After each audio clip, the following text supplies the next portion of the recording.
release of Gangs of New York was first moved to Christmas, 2001, but then pushed back another year. The official press release said that it was too soon for such a violent movie about the city. Martin took advantage of the delay. He finished shooting everything that he originally didn't have time for, and then re-edited the film twice. The biggest change was the complete replacement of the film score. The work of Ella Bernstein, who had 14 Oscar nominations and 200 films under his belt, was no longer a fit for the new version. But the final shot featuring the Twin Towers was not redone.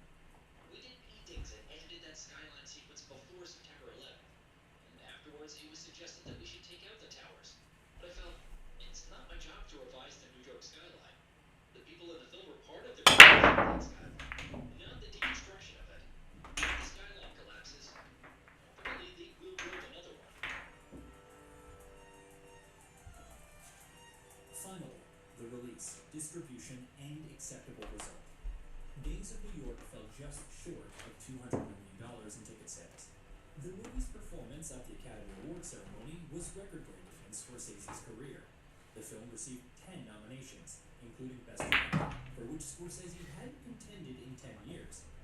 John C. Reilly also had a notable performance. The actor had starred in 4 films in the preceding year, and each nominated him for Best Supporting Actor, although he wasn't selected.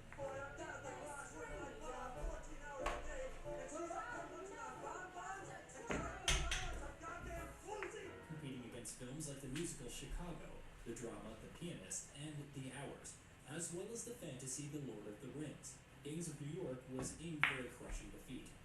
It didn't bring home a single trophy, the third time that's ever happened in the history of the Oscars. Other films to suffer the same fate were The Turning Point and The Color Purple. But there was no time to sulk. In the 62nd year of his life, Martin picked up the pace to unprecedented levels. In 2003, he produced and directed an episode of the documentary series The Blues, where eminent directors explored the development of the greatest American music genre. These rhythms were carefully preserved and passed down generation after generation through slavery, through Jim Crow, right up to the present.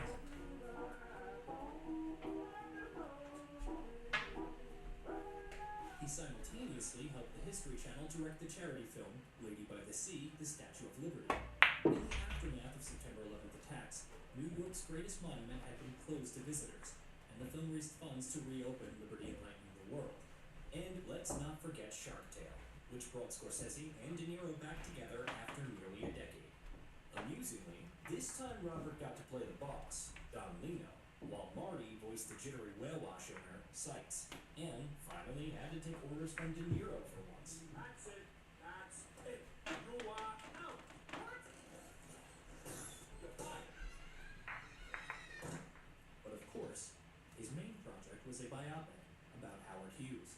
Bringing this biography of this eccentric millionaire's life to the screen had been a director's dream for the last 40 years. In the late 90s, Michael Mann decided to take up the project and chose Leonardo DiCaprio for the leading role.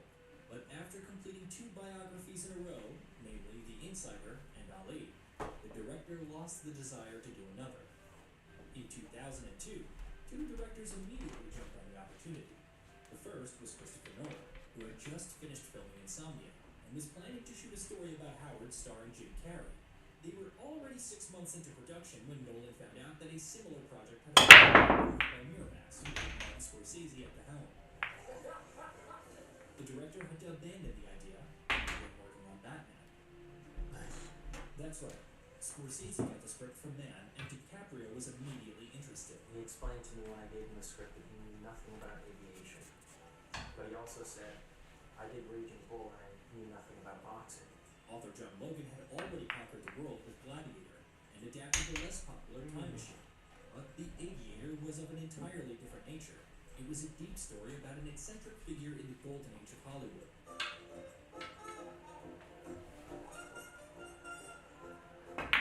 Martin was intrigued by the topic, the script, and of course the chance to work with his favorite young talent. Wow. We'll make it. Hear that, would you? Leonardo had been dreaming of the role for 5 years at that point, even going so far as to attach his own recently opened studio, Happy Iron Way Productions to the film. The plot was based on the book Howard Hughes' The Untold Story, but underwent some significant changes. Logan wrote 18 versions of the script. The budget was again provided by Weinstein, $110 million. We don't care about money here. Well, that's because you have it. Sure, previous collaborations with the producer hadn't exactly been smooth sailing, but Harvey was the only one who had agreed to finance the expensive film, which carried no guarantee of success at the box office. Welcome to Hollywood. His only condition was that the project's timeline could not be exceeded. Scorsese signed the contract, but ultimately didn't keep his word and personally paid out $500,000 for the violation. Where did all that money go? What went into the plane, Senator? The director was especially interested in the story's visual aspect, so selecting the right cinematographer was critical. The first candidate was Janusz Kaminski, Steven Spielberg's permanent companion. But Kaminski was already preparing to work on The Terminal, so Scorsese turned to his old acquaintance Robert Richardson, with whom he had filmed Casino and Bringing Out the Dead. What do you cost? Stop fishing. Together, they came up with a unique video sequence. Each year in the film corresponded to the color and personalities of films in those times. The film's first scene mimicked Cinecolor, an early technology of color cinematography. Then came two-tone Technicolor.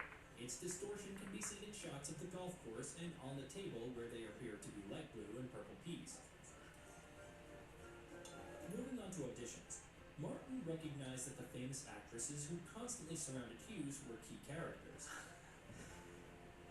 Would you do me a favor? Would you just smile for me one time? Just one. Gwyneth Paltrow had agreed to play Ava Gardner, but for unknown reasons, she dropped out of the project and was replaced by Kate Beckinsale, who had to gain 20 pounds for the role. You listen to my phone.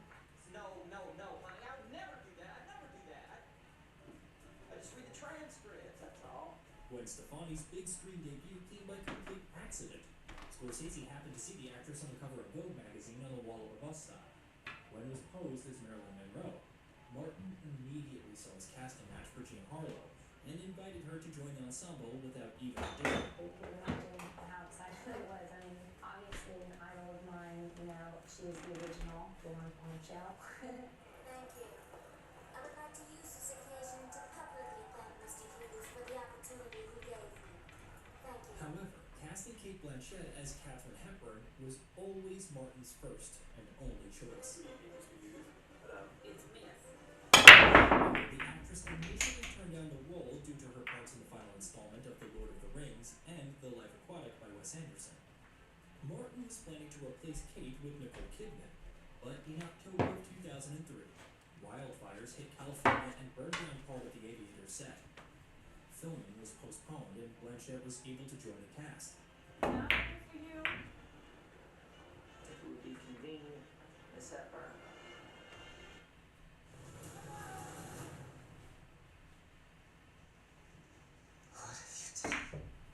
Allergy symptoms? Thankfully, there's Reactive. It acts fast and lasts 24 hours. Reactive. Serious about allergies. Scorsese made Kate watch Hepburn's first 15 films, play tennis, golf, and take ice-cold baths, which Katharine had made fashionable at the time. That's the trouble. The scope of The Aviator was astounding. Over $2 million were spent on costumes alone, and Scorsese's longtime collaborator, Dante Ferretti, rebuilt all of the sets that had been burned down. I believe Hollywood is this period of Hollywood, the most glamour moment in Hollywood in the 30s.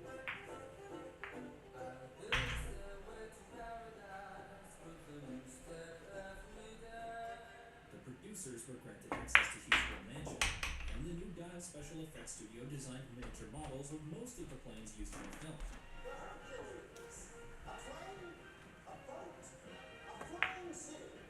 Small-scale buildings were also made for the scene where the XF-11 crashes into some houses.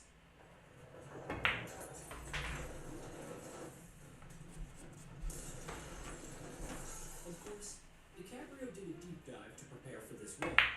He took piloting classes and met with the star of The Outlaw, Jane Russell.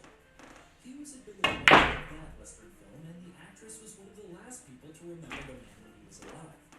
Leonardo also studied patients with obsessive-compulsive disorder, from which Howard also suffered. One of the scenes that we worked on was where Howard Hughes, he had to get blueprints from this other gentleman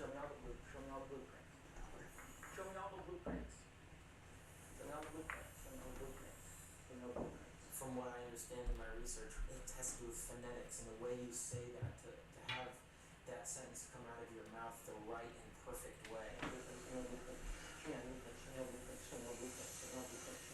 The attention to detail, visual aesthetics, and breathtaking performance by actors earned The Aviator worldwide critical acclaim. Good. Great. But once again, it underperformed at the box office. The $200 million it raked in was hardly enough to pay off the film, despite its success at award ceremonies. It's received 3 Golden Globes, including Best Actor and Best Motion Picture, not to mention 11 Oscar nominations. Thankfully, the mistakes of the past were not to be repeated, but the top prize went to $1 Million Baby by Clint Eastwood, who received more nominations than Martin for Best Director. A 5th for Scorsese, but The Aviator grabbed 5 trophies that night. The Academy gave due praise to the visual aspects of the film.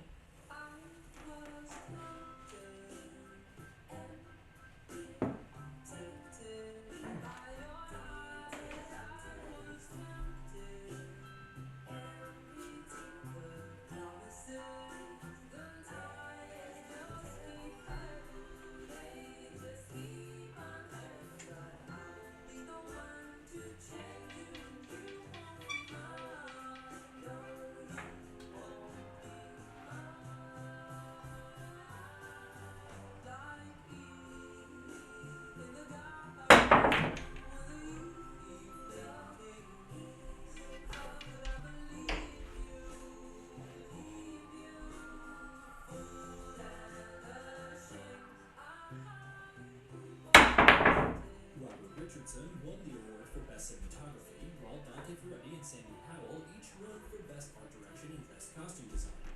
After 25 years, Thelma Schumacher also got to celebrate victory once again. It's my choice is the reason why I'm writing.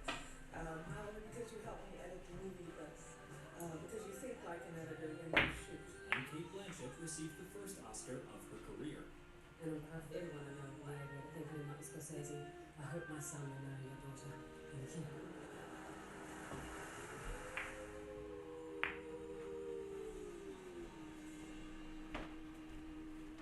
That same year, Scorsese told the story of another genius.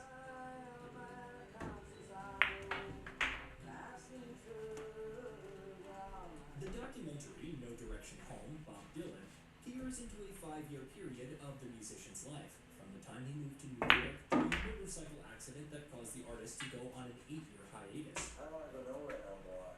You end up crashing in a private airplane in the mountains of Tennessee. And even though the film went unnoticed, it revealed a truthful and heartfelt biography of Dylan's life. The $100 plane to goodness high behind the gates, leaving the president of the United States sometime because that's living. But the time has come to return to the genre of which Martin is rightfully considered the king. FBI, gangsters, it all goes together. It's mind-boggling. Work on a remake of the crime thriller Infernal Affairs began, while The Aviator was still in the final stages of being edited.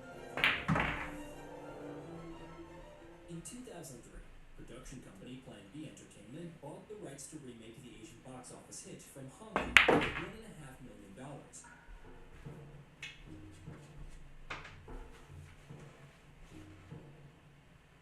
Company owner Brad Pitt had originally planned to star in the film with Tom Cruise, but Tom declined because of delays, and William Monahan's script got Scorsese's attention. The Departed reminded him of his favorite film with a similar plot, the film noir drama White Heat. Cellmates stick with him until you find out where he unloaded $300,000 in federal currency without a single lead. He was also intrigued by the challenge of making a film set in the present day, a rare experience in his career. It was only after he had agreed to participate that Martin found out it was a remake. This was upsetting for him. He decided not to watch the original film until after he had filmed his own, primarily to minimize stylistic similarities. The director invited DiCaprio to join the project right away, but that time Brad Pitt had already agreed to star in Babel, but he stayed on the project as a producer. Pitt also believed that Leonardo was bringing some much-needed youth to a story for which he considered himself a bit too old. Are you serious? Warner Brothers allocated $40 million to the production and demanded that filming began immediately. Casting suddenly became a race against time. The setting was moved to Boston, and so selecting a character who had grown up on the streets presented an obvious choice. Really? Matt Damon was given a chance to audition, where he proved that he would fill an irreplaceable role in the film. Yeah, really. But then the director faced nothing but challenges. The role of Dignam was rejected by Ray Liotta, so Scorsese turned to his second choice, Mark Wahlberg. But the actor declined the offer for about a month, possibly in an effort to avoid working with DiCaprio after the Basketball Diaries. We're friends, right, Mark? Frankly, Dude, brother. Sammy is your friend? Sure. But in the end, the director's experience and charisma prevailed. Mark based his character on the police who had arrested him in his youth more than 20 times, as well as his parents' subsequent reactions. I know what you are, okay? I know what you are, and I know what you know. I'm the best friend you have on the face of this earth, and I'm gonna help you understand something, you punk. You know fucking God. Frank Costello is the anti-hero and central character of the film. Martin had initially invited De Niro to play the role, but Robert was in the middle of shooting his own film, The Good Shepherd. Al Pacino also declined. Yeah. Option 3 seemed like a total long shot. Jack Nicholson, who very rarely appeared in films, rejected the offer outright. But Scorsese didn't give up. With DiCaprio and screenwriter William Monahan in tow, he went to meet with the actor personally in hopes of persuading her. They must have left the right impression because Nicholson agreed, albeit on his own terms. Filming comedies was exhausting, and Jack longed to embody pure evil on screen. Monahan was tasked with rewriting and expanding the role. The screenwriter found inspiration in the real leader of the Boston mob, Whitey Bulger. As the number 2 most wanted on the FBI's list, second only to Osama bin Laden, speaks for itself. Former undercover detective Tom Duffy, who spent more than 30 years with the Boston police, assisted in recreating the crime boss's image and providing advice regarding authenticity on the set. The final touch that convinced Jack to star in the film, though, was total freedom to improvise. I can't wait to wipe that fucking smirk right off of your face.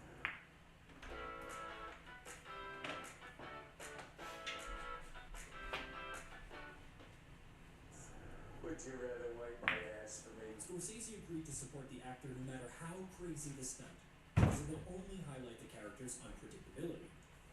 I'm an artist. You give me the fucking tuber, I'll get you something out of it. 3 of the best examples of Nicholson's insanity: throwing cocaine at prostitutes, Want some coke?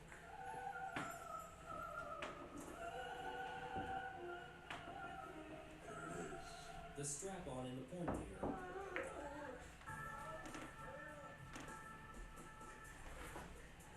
is wrong with you? and using a real pistol in the scene with DiCaprio, which Leonardo later said was one of the most memorable moments of his life. Got something you wanna ask me? Auditions had all but dried up, but it wasn't over. Mel Gibson turned down the role of Elodie. If Alec Baldwin, who had impressed the director of the set of The Aviator, had not come to the rescue, Martin would not have met his deadline. I know that. The last addition to the cast were Vera Farmiga and Martin Sheen, who agreed without even reading the script because he had been dreaming of working with Scorsese for 30 years.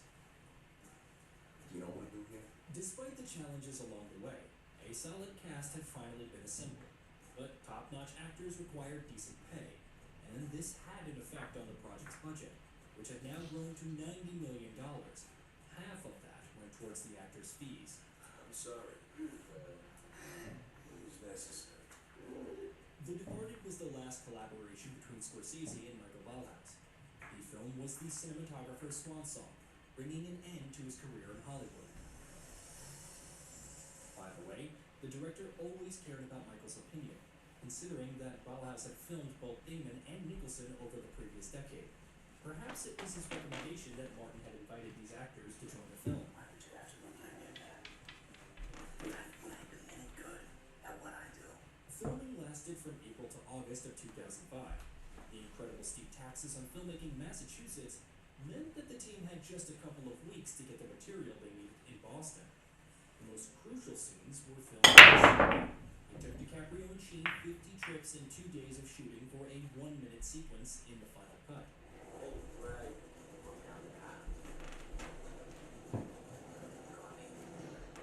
A hallmark of the film is its memorable places and details, the X's that mark characters for death.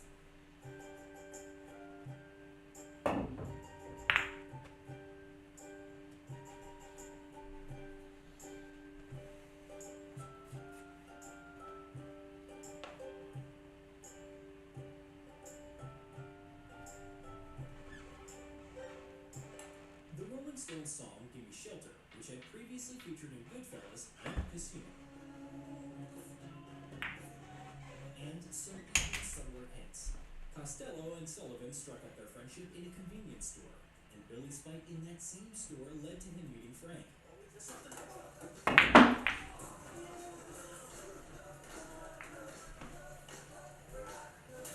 The contents of the groceries in the first and final scenes are almost identical. This may be the most intricate detail of the movie. It was Frank who had filled the bag, and working for him is what led to his particular incident. And here's a noteworthy line for you. You got any troops at home? You like them to work dressed like you're going back home?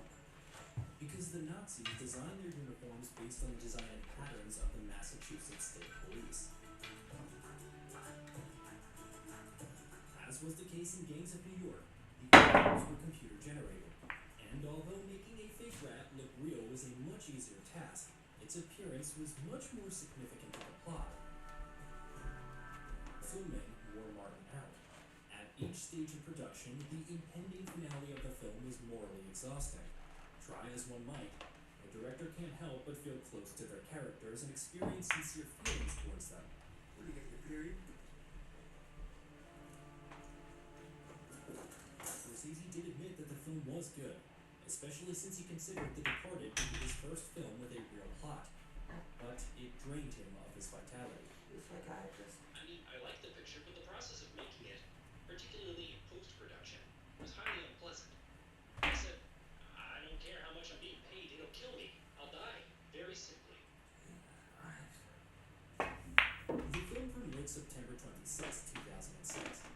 Opening weekend showed that the production team's sacrifices had not been in vain. Audiences appreciated the film and it grossed $300 million at the box office. 4 months later, Martin won the Golden Globe for Best Director, and the Academy presented the film with nominations in 5 categories. Leonardo DiCaprio was not nominated for Best Actor only because Warner Brothers didn't want to distinguish him from the other cast members. Instead, the studio promoted Leo's candidacy for Blood Diamond. Leonardo DiCaprio is here. Hi, Leo. Good night. I don't have a job. I just thought the ladies wanted to look at him for a second, so. And to increase his colleagues' chances of winning for The Departed, Leonardo turned down the nomination for Best Male Actor in a supporting role. As a result, Mark Wahlberg was selected from the group of actors, but ultimately lost to Alan Arkin. This was the only nomination that The Departed didn't win at the Oscars. Thelma Schumacher emerged victorious for a 3rd time, and William Monahan took home the trophy for Best Adapted Screenplay. And of course, the main awards of the evening. For the first time in his career, at 64 years of age, Martin Scorsese's film won the Academy Award for Best Picture. And the Oscar goes to The Departed. And he himself won Best Director after 6 attempts. And the Oscar goes to Martin Scorsese. Thank you. Could you double check the envelope? This was the first remake in history to receive the top prize. It was the triumph that Scorsese had been longing for 25 years. Ironically, winning awards for The Departed never even occurred to Scorsese, because he thought that such a dirty and violent movie would scare the Academy away. It's a good reminder that you only get what you want when you stop asking for it. Maybe. Maybe not. Maybe fuck yourself. It seemed like things would finally settle down, but that same year, Martin released 2 more films. The first was an amazing short documentary called The Key to Reserva. There's a page missing. You don't know what happened between. Yes, these are pages from. Here's the best part. These are pages from Hitchcock. The plot describes how Martin finds an unproduced screenplay by Alfred Hitchcock, which he then decides to film.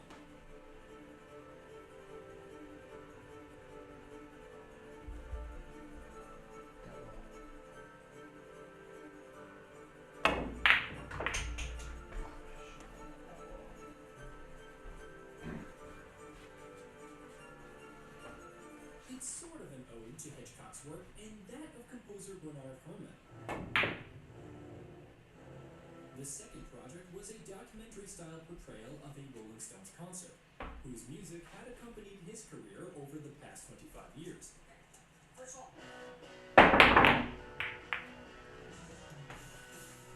Mick Jagger and the rest of the band put on an outstanding show at the Bacon Theatre, which Scorsese and Robert Richardson then turned into a captivating film.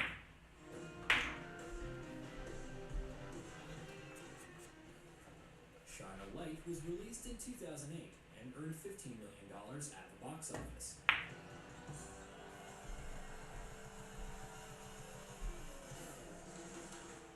Meanwhile, a pair of recent collaborators on The Departed had started a war. A bidding war, that is. Producer Brad Pitt and leading man Leonardo DiCaprio both wanted to buy the film rights to the memoirs of Jordan Belfort. The Wolf of Wall Street ultimately went to Leonardo, who had forked out $1 million for it, and immediately sent it to Martin.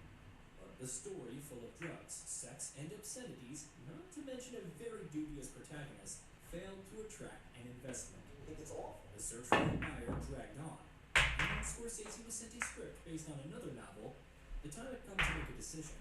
The story was fascinating, and Martin immediately sent it to DiCaprio. The actor happened to be familiar with the author's work and had seen the film adaptations of Mystic River and Gone Baby Gone. The right to Denise Lehane's Shutter Island belonged to Phoenix Pictures, a tiny film studio that did have a couple of hits to its name, David Fincher's Zodiac and Terrence Malick's The Thin Red Line. The company's producers were looking for well-known directors and serious stories. The prospect of having a noir thriller by the likes of this dynamic gave the project an almost automatic green light. Crazy people that are perfect subjects, they talk, nobody listens. Plus, in the coming months, Max von Sydow, Ben Kingsley, Michelle Williams, and Emily Mortimer would join the cast. But there was a toss-up for the role of Teddy Daniels' partner between Robert Downey Jr. and Josh Brolin. But the director's mind was changed by a letter from a fan who admired Martin's genius and offered his services whenever he could, and at any price. This fan was Mark Ruffalo, and although his methods were unconventional, they landed him the role of Chuck Ayul. All they had to do was fake an escape to get you here, and now they have you. Now they have us both. Here, now. As usual, before heading out to the shooting locations, Scorsese conducted a 2-week rehearsal, where he encouraged improvisation and rewrote the script. This is where the last line of the film is born. The novel's original ending had come a minute earlier. The truth was, to live as a monster, or to die as a good man. Shutter Island is one of the few films in cinematic history that was created with the intention that it would be watched more than once. I tried to put little things in that on first viewing you might think is strange, but it doesn't raise a red flag. You know? You don't have an aspirin, do you? The main characters, supporting characters, and even the guards played 2 different roles. Okay. Marshall Law. Thank you, Deputy Warden Abdul.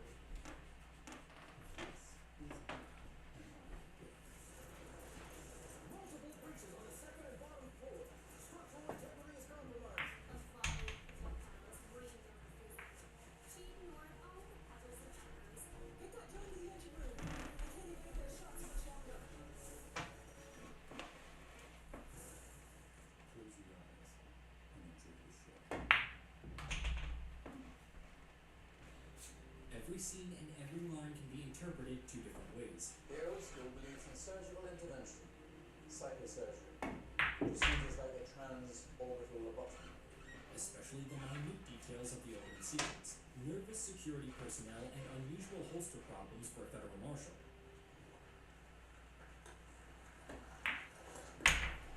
Ruffalo's character was the most distinct example of this kind of dualism. Why was that a big deal? At first, he plays a strange but devoted partner, Everything about this place stinks of government ops. What if they wanted you here? only to take on the guise of a caring physician later on. No wonder the title of the film, Shutter Island, is an anagram for 2 phrases at once: truths and denials, and truths and lies. The effect that water and fire have on the main character is also surprising. Until the end of the film, it's not clear why being near water makes Teddy feel sick.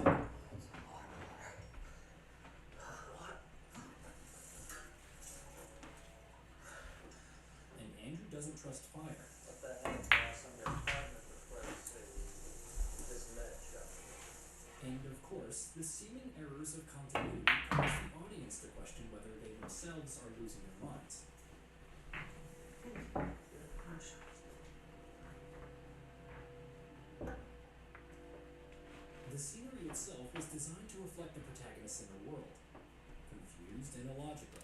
When you go inside, it's like you're inside your brain.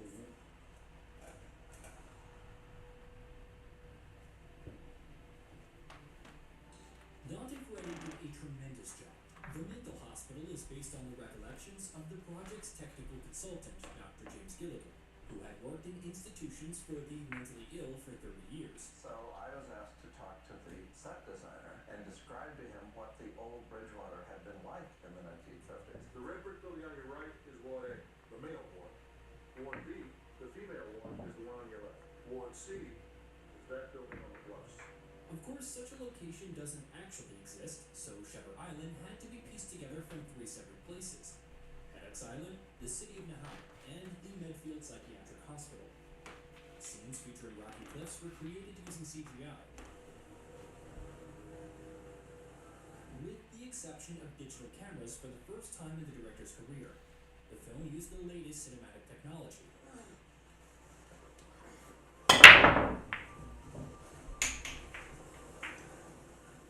The musical component of the film was a serious experiment by Martin. There was no original score with the composer. Instead, Scorsese brought in his friend Robbie Robertson, who also happened to be one of the best guitarists on the planet.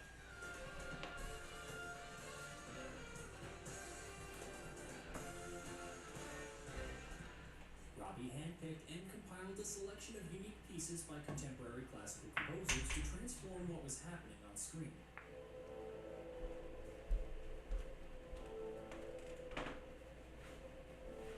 A month before the October premiere, Paramount Pictures, who had sold the distribution rights, postponed the film's release to mid-February of the following year. This reduced the thriller's competition to a minimum, allowing it to bring in $40 million on its opening weekend, and almost $300 million over the next 2 months. The highest earnings in the director's career. But everything comes at a cost, even money. You're kidding me. Due to the film's debut being pushed back, it became ineligible to compete God for damn it, awards. now you The fucking Golden Globes had idiot. already passed, and candidates for the Oscars had to be submitted much more in advance. Of course, the film could have been eligible for the following year's ceremonies, but doing so would have been an extremely rare exception for a studio. I've been having this fantasy for 2 years now. I know every detail. At least the director could add this project's financial success to his list of achievements. I didn't realize there are generations who do not know about the origins of film.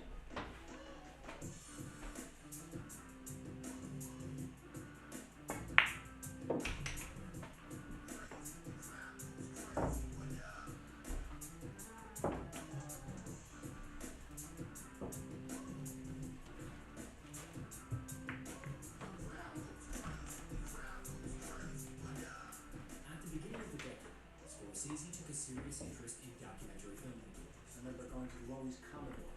It's now gone, like most field theaters are. A Letter to Elia is the biography of Elia Kazan, Martin's favorite director. It spoke to me in a way that no one else I knew in my life seemed to be able to. Fun fact, Kazan's final film, The Last Tycoon, starring Robert De Niro, was released the same year as Taxi Driver. I might just take another turn again. Despite his brilliant films, Elia was considered a controversial figure among the creative circles. In 1952, at a meeting of the House Committee on Un-American Activities, he identified 8 actors as being members of the Communist Party, of which he himself was a member in the 1930s. The names he provided were blacklisted in Hollywood and destroyed the careers of those individuals. Half a century later, Elia received an honorary Academy Award, but some of those in attendance refused to applaud. Others chose not to stand. But Scorsese's narrative focused on the director's work, which is filled with masterpieces of world cinema. A film director has to get a shot no matter what he does. We're desperate people, and one way or another, no matter what we have to do, we'll do it. That same year, Scorsese got scooped up by the HBO channel for work in television.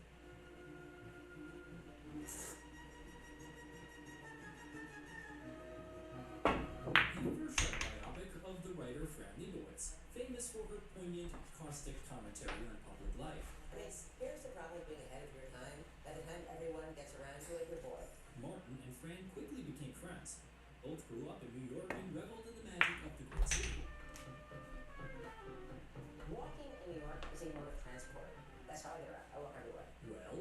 Lewitz's story once again confirmed the director's reputation as an encyclopedia of cinematic knowledge. You know in the first scene in that Buster Keaton movie where he's looking in the candy store, and I would say, no, I don't know that. And then he would show you the movie. But HBO wasn't going to let Scorsese go. His next project turned out to be much more difficult. Following the completion of The Sopranos, the show's executive producer, Terrence Winter, was looking for an idea for a new show. The book Boardwalk Empire and the rights to it was presented to him by Mark Wahlberg. The actor told him that if the project interested him, the job was his. Scorsese had agreed to become a producer. The director was very interested in the only period of American crime history that he had not yet portrayed on screen. Winter wrote the screenplay, and Martin agreed to help cast, produce, and direct the pilot episode.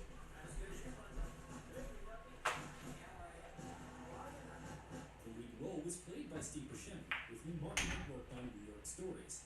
I'd be honored to name my child after you. Enoch? You couldn't possibly be so cruel. The show features a star-studded cast, but given Scorsese's filmography, Michael Stuhlbarg deserves special recognition for playing Arnold Rothstein, the gangster after whom the main character of Casino was named. I'm a skilled player, is what it is. The project's scope was unprecedented in the TV world. HBO spent $5 million building the set for Atlantic City's main strip. The director even made sure that the floorboards were consistent with what was used in that era. Another $5 million was spent on costumes, not to mention the steep fees for the lead actors. When the director invited the actors to improvise, the producers almost had heart attacks. In television, any deviation from the script is considered taboo. We're young fellas. No appreciation for the art of conversation. The pilot episode had a budget of over $18 million, a record which HBO itself broke while filming the series, The Pacific and Westworld. Martin didn't stop at directing the first episode. He continued to make edits to the script and rough cuts of most of the episodes. Upon its release, Boardwalk Empire became the channel's biggest overnight success, but only for a year.